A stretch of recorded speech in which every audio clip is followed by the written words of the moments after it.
आज जिस कंपनी की मैं एनालिसिस करने जा रहा हूँ उसका नाम है KRBL। मैं कोई सस्पेंस नहीं क्रिएट करना चाहता, इसलिए मैंने सबसे पहले कंपनी का नाम बता दिया। अगर आपको सीखना है तो आप यहाँ रहिए, और अगर आपको टिप जानना है तो आपको टिप मिल गई। सीखने वालों को कंटिन्यू करना है। चैनल पे पहली बार आए हैं तो चैनल को सब्सक्राइब करना है। अच्छा लगे तो वीडियो को लाइक करना है। ये चैनल केवल और केवल सीखने के लिए है। देखिए, कुछ 8,260 8,260 करोड़ की कंपनी है। इसका करंट प्राइस शेयर का 351 है और इंट्रिंसिक वैल्यू 433 है। वॉरेन बफेट जी कहते हैं कि जब भी कोई शेयर अपने इंट्रिंसिक वैल्यू के नीचे मिले तो एक अच्छी अपॉर्चुनिटी होती है। मैं नहीं कह रहा बाई करो, ऐसा करो, मैं आपको तरीके बता रहा हूँ जो थ्योरीज है मार्केट में, जो बड़े बड़े लोगों ने कहा है, मैं उनके बारे में बता रहा हूँ।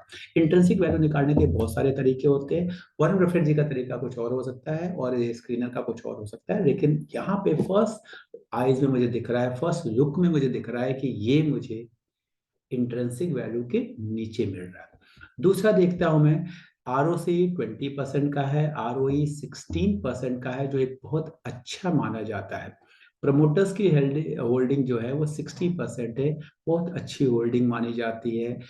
पीजी रेशियो 1.22 का है, 1% के आसपास का जो पीजी होता है 1.8, ये बहुत अच्छा माना जाता है। 1 या उससे नीचे मिल जाए तो बहुत ही अच्छी बात है, लेकिन 1.22 इज ए गुड पीजी।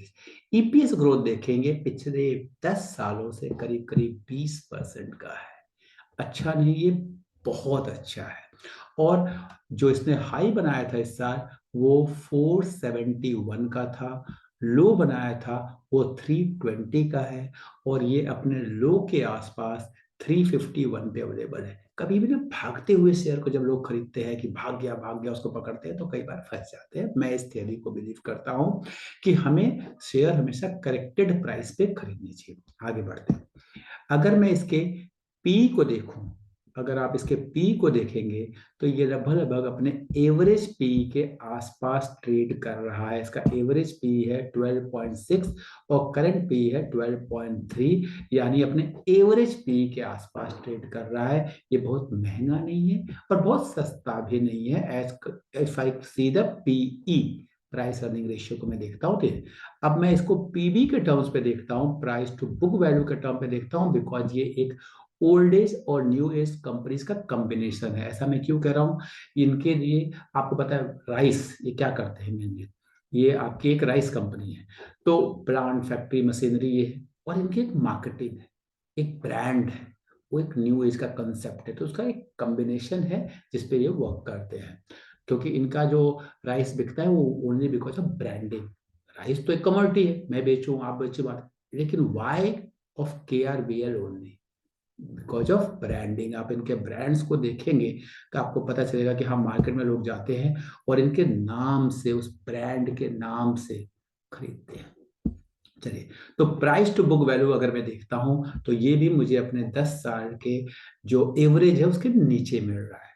तो मेरे को साल भर का जो प्राइस है उसके लोअर एंड में मिल रहा है। प्राइस टू बुक वैल्यू देखता हूं तो मुझे कंफर्टेबल हूँ, प्राइस टू अर्निंग देखता हूँ कंफर्टेबल हूँ, इंट्रेंसिक वैल्यू देखता हूँ बहुत कंफर्टेबल हूँ, ROE देखता हूँ कंफर्टेबल हूँ, EPS ग्रोथ देखता हूँ कंफर्टेबल हूँ। तो ये सारी चीजें मुझे अच्छी दिख रही है, प्रोमोटर्स की होल्डिंग अच्छी दिख रही है। जो जिस चीज ने मुझे अट्रैक्ट किया मैं उस पॉइंट पे जाऊंगा, वो बताऊंगा मैं आपको। ध्यान से देखिए, मैं इसके जाता हूं प्रॉफिट एंड लॉस अकाउंट में। देखिए जरा, 10 साल पहले ये करीब 1600 करोड़ का, 1602 करोड़ के सेल्स करते थे, और आज के टाइम पे ये करीब करीब 5400 करोड़ का सेल करती है, more than 3 times sales. If I go through the profit, 10 साल पहले ये केवल 73 करोड़ का नेट प्रॉफिट करती थी, आज के टाइम पे करीब 700 करोड़ का नेट प्रॉफिट करती है। More then 8-9 times in 10 years. एक चीज बहुत अच्छी मानी जाती है, जब आपकी सेल्स बढ़ रही है बहुत अच्छी बात है, प्रॉफिट बढ़ रहा है बहुत बहुत अच्छी बात है, सेल्स प्रॉफिट दोनों बढ़ रहा है ये एक्सीलेंट बात है। लेकिन कहते हैं ना, मैक्सिमम बेस्ट पार्ट क्या हो सकती है कि जब आपके सेल्स बढ़े, आपका प्रॉफिट बढ़े, the growth in profit is more than growth in sales. ऐसा क्यों कहते हैं? सेल्स बढ़ रहा है यानी आप मार्केट शेयर को कैप्चर कर रहे हैं, प्रॉफिट बढ़ रहा है, आप मार्केट शेयर जितना कैप्चर करेंगे आपको प्रॉफिट बढ़ेगा। लेकिन if the growth of profit is more than the growth of sales, that means आप अपनी कॉस्ट को भी मिनिमाइज कर रहे हैं, अपनी कॉस्ट को मिनिमाइज कर पा रहे हैं, ऑप्टिमाइजेशन की तरफ जा रहे हैं। कहते हैं लॉ ऑफ रिटर्न्स के जो प्रिंसिपल्स हैं उसको आप अच्छे तरह अपने फेवर में यूज कर पा रहे हैं, तो वो बहुत अच्छी बात होती है। आगे चलते हैं। जो बहुत अच्छी चीज अट्रैक्ट करने वाली है, आप इसके बोरोइंग्स को देखें। लगातार लगातार कंपनी के लोन कम हो रहे हैं, बहुत अच्छी बात है। इंटरेस्ट कॉस्ट कम हो रहा है कंपनी का। आगे बढ़ता हूँ। जो इसने मुझे सबसे ज्यादा अट्रैक्ट किया इस कंपनी के एनालिसिस करने में है, वो है शेयर होल्डिंग पैटर्न। लास्ट के 2-3 क्वार्टर को आप देखिए, प्रोमोटर खुद इसके शेयर खरीद रहा है। जब प्रमोटर शेयर खरीदने लगे ना, तो ये मुझे अट्रैक्ट करता है। मुझे लगता है कि प्रमोटर जो कंपनी को बहुत अच्छी तरह जानता है, कंपनी को समझता है, वो शेयर को खरीद रहा है। वो देख पा रहा है कि आगे क्या होने वाला है। बस इससे आपको कुछ एनालिसिस करने की जरूरत है। इससे आपको मैं फिर बता रहा हूँ, मेरे पोर्टफोलियो में नहीं है। क्या मैं खरीदूंगा? पैसे होंगे तो सोचूंगा। आज मेरे पास पैसे नहीं है, जो पैसे हैं वो अच्छे शेयर्स में लगे हुए हैं, कुछ बेचने लायक अभी है नहीं। पैसे होते तो जरूर खरीदता। आज के टाइम पे बहुत अच्छा शेयर। मेरा डिस्क्लेमर है, मेरे पोर्टफोलियो में नहीं है। मैं आजकल में खरीदने भी नहीं वाला हूं, क्योंकि मेरे पास पैसे पैसे होता तो मैं खरीदता। आपको क्या करना है वो आप जानो, मेरा काम है केवल सिखाना। अब मैं जाता हूँ इसके टेक्निकल पे। प्रमोटर्स खरीद रहे हैं, ध्यान रखिएगा बस इस बात को।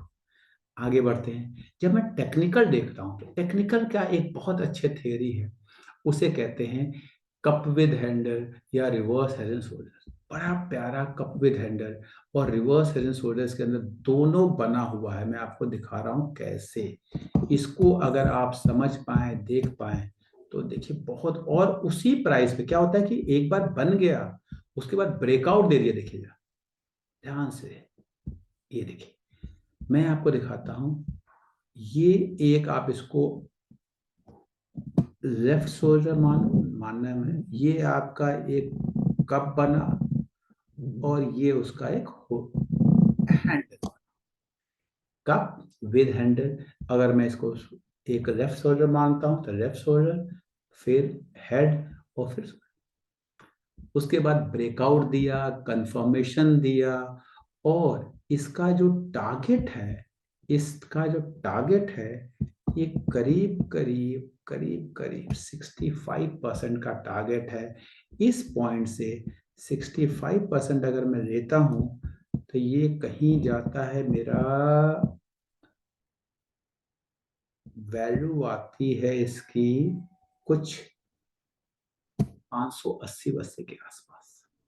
आज है 350। देखना है आपको क्या करना है। मैं नहीं खरीद रहा, मेरे पास पैसे इस समय खरीदने के लिए नहीं है, क्योंकि मैं फुल्ली इन्वेस्टेड हूं। मैं आपको एनालिसिस करना सिखा रहा हूं कि कैसे। पहले मैंने देखा क्या लोग चावल खाते हैं, एकदम खाते हैं। चावल का बिजनेस अच्छा, बिजनेस अच्छा है। क्या केयर वेयर के ब्रांड्स अच्छे हैं? बहुत अच्छे हैं। क्या केयर वेयर के ब्रांड का ब्रांड वैल्यू है? बहुत अच्छी है। एफएमसीजी प्रोडक्ट है, अच्छा एक्सपोर्ट बिजनेस है। अब बात आती है फाइनेंशियल्स, मैंने आपको सारे बता दिए। और टेक्निकल देखता हूं, तो मुझे टेक्निकल पैटर्न दिखता है। और प्राइस जो है, प्राइस जो है वो करेक्टेड दिखता है। मैं प्राइस जो है वो करेक्टेड दिखता है, बिकॉज जब हाईएस्ट प्राइस पे हम कई बार खरीद लेते हैं तो हम फंस जाते हैं। यहाँ पे मुझे करेक्टेड दिखता है, कम से कम 20-25% नीचे आ चुका है।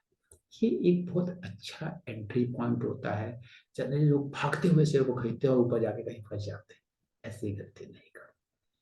सीखना है, समझना है, खरीदना है नहीं खरीदना आपकी बात है।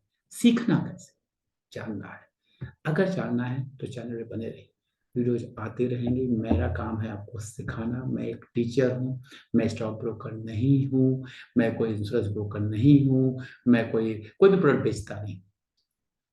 मैं तो केवल सिखाता हूँ।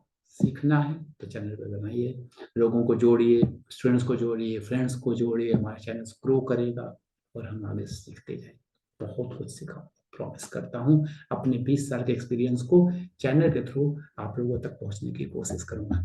मुझे उम्मीद है आप लोगों ने दिवाली अच्छे से मनाई होगी, पटाखे कम छोड़े होंगे, फैमिली के साथ एंजॉय किया होगा, मिठाइयाँ खाई होंगी। ऐसे ही हमारी दिवाली आगे अच्छी बनी रहे, उसके लिए हमें पैसे चाहिए, और पैसे बनाने का मुझे लगता है शेयर मार्केट से अच्छा कोई जरिया नहीं है। लेकिन शेयर मार्केट कोई हमारा शेयर मार्केट जो है वो कहीं से भी चुआ सकता, स्पेकुलेशन नहीं है। यहाँ पे knowledge, skill, patience. Thank you.